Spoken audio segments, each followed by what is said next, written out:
To be completely honest with you, there isn't much that I wouldn't do for $1 billion. I wouldn't like burn down an orphanage, you know. I wouldn't go up to an orphan, take it away from them and say, what are you gonna do? Tell your parents for $1 billion. But outside of that, there isn't really much that I wouldn't do for $1 billion.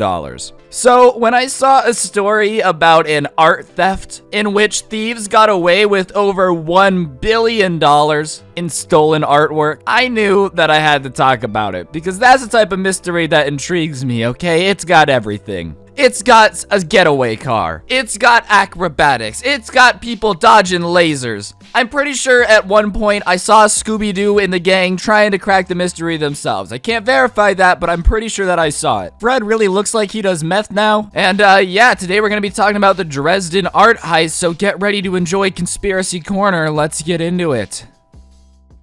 It's a beautiful day in Dresden, Germany, as you look around your European vacation. It's November 25th, which means back home, Deborah is probably being hit on by Uncle Bill, and that's why you don't go home to Alabama for Thanksgiving anymore. You've decided to spend this Thanksgiving abroad in Dresden, Germany, studying to be an art major.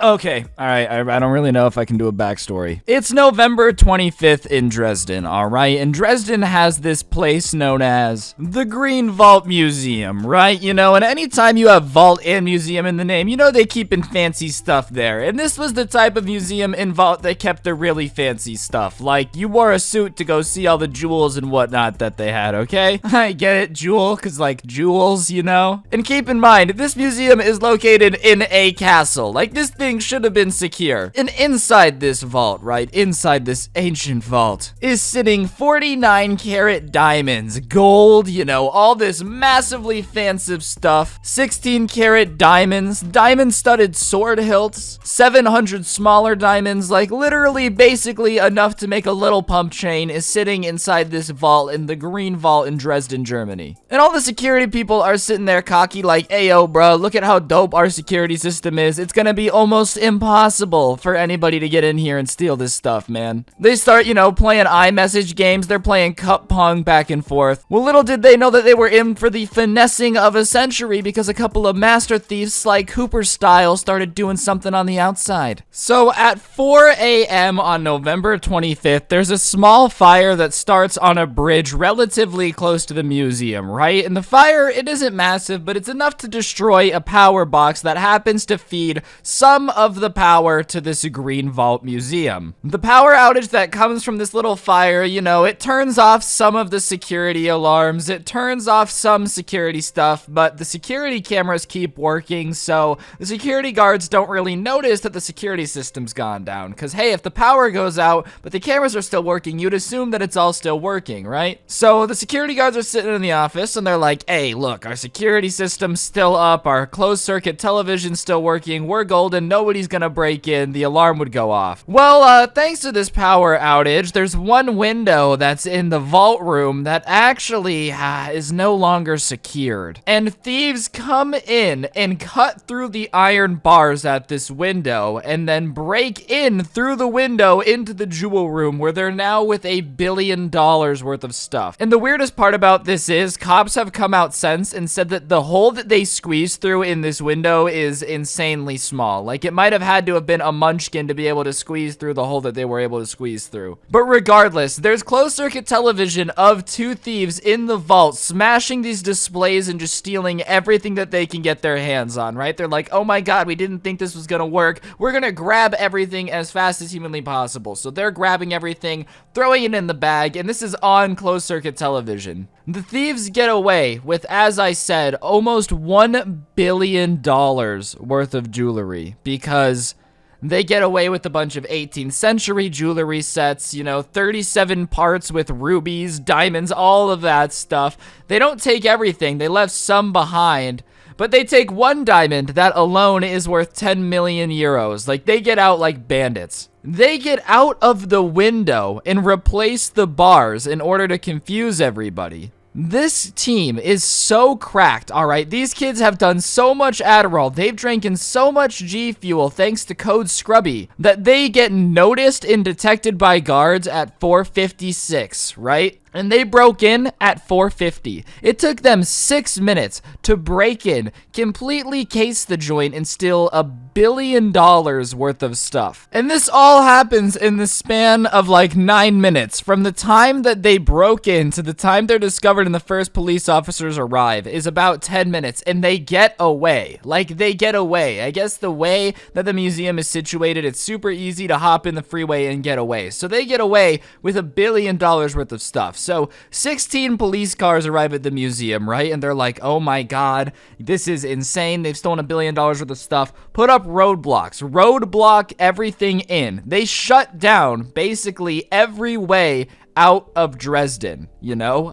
From 4:59 onwards, they set up roadblocks around Dresden and basically say, no one is getting out. They shut down the city to try to find these guys. But these thieves were so prepared for them to put up a roadblock, so prepared for what the cops are gonna do, that literally the getaway car that they were in is an Audi A6. The cops find the same Audi A6, identical, in an underground parking garage on fire, meaning that the robbers had switched cars and probably gotten out of town before the roadblock was even set up. So, you know, this team is so prepared. They were so ready to commit this heist that they are capable of getting in and out of the museum in 10 minutes and then getting out of the city, ditching a car and burning it efficiently to the point where they beat the time it takes for the police to set up a roadblock. Like, this is not an amateur team worth of people, you know? And when I'm seeing this for the first time, I just have one question, which is, well, how are they going to make money? Because if they stole all these crowns and massive diamonds and all of this incredibly famous artwork, you know, this incredibly valuable but famous stuff, there's no way that they're going to be able to sell it because people are going to know. Like, if I'm buying a crown and I say, wait a second, this looks a lot like the crown that was stolen from the museum, I'm not an idiot. It's probably the crown that was stolen from the museum. And this is where I'm starting to believe that maybe world famous robbers are a thing. I'm just not in that world. I guess they stole all this stuff. It's worth $1 billion as is with historical value. But even if that they broke down the material, like they broke the diamonds into smaller pieces, they melt down the gold, they do all this stuff, it is still worth up to $200 million just for the materials that this stuff is made out of. While Americans are getting ready for Thanksgiving on November 25th, somebody out there has just stolen $200 million worth of gold and diamonds and 100% gotten away with it. Like, it's been well over a month at this point, and the only developments that have come in terms of the investigation is that the police feel like they needed to offer a 500,000 euro reward to anyone who can step forward. And when the cops start offering, you know, a massive reward for any help, you know it's probably not because they're doing too hot. Meaning that whoever did this, whoever perpetrated this, actually might have gotten away with $1 billion crime. And I think what's really shocking to police officers, the reason that they have literally no progress, they have no names, they have nothing, is because it was so perfectly done. There was no mess ups. They burned out the car that they drove away in, switched cars, didn't leave any IDs, didn't leave fingerprints, put the window back that they had broken in to get out into the building, like with gloves on, so there's no DNA. There's no lead for the police. And that makes a lot of people wonder, though, did they have somebody on the inside? Because I don't know about you, I consider myself a pretty smart guy. I don't care how long I practiced or watched a museum, there's no way I could get everything to go off flawlessly that well. Which makes a lot of people wonder, what in the heck is going on? How were they able to know exactly how to light a power box on fire across the street to turn off the security system? How did they know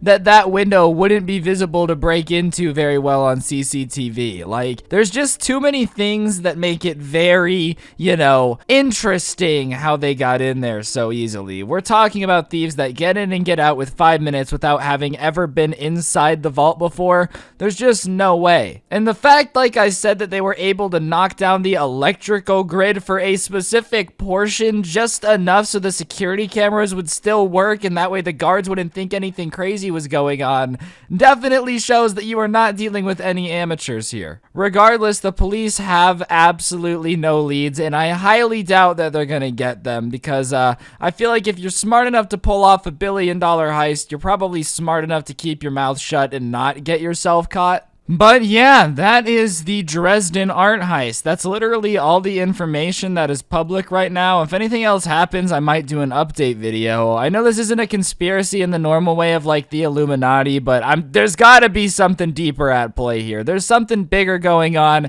when people are getting away with billion-dollar heists, alright? Or maybe that's just a conspiracy theorist in me. If you guys enjoyed, be sure to press the like button. I did put some new merch up on the website. It's no joke, no scam, so if you guys want to check that out, go for it. If not, that's fine too. I hope you guys have an incredible day. Turn on notifications if you don't have them on already. Today's notification shout out goes to Logan Skinner. Big thank you for having on notifications. I appreciate you. If you want a notification shout out, turn them on. Send a screenshot to my Twitter at Scrubby_69 or my Instagram at Scrubby. And yeah, don't get anyone pregnant. If you do, make sure they're hot. If you enjoyed this conspiracy video, I am going to be doing another channel with just conspiracy theories. I'll put it in the pinned comment. And I'm out. Peace. See you tomorrow. Don't get anyone pregnant if you do, make sure they're hot.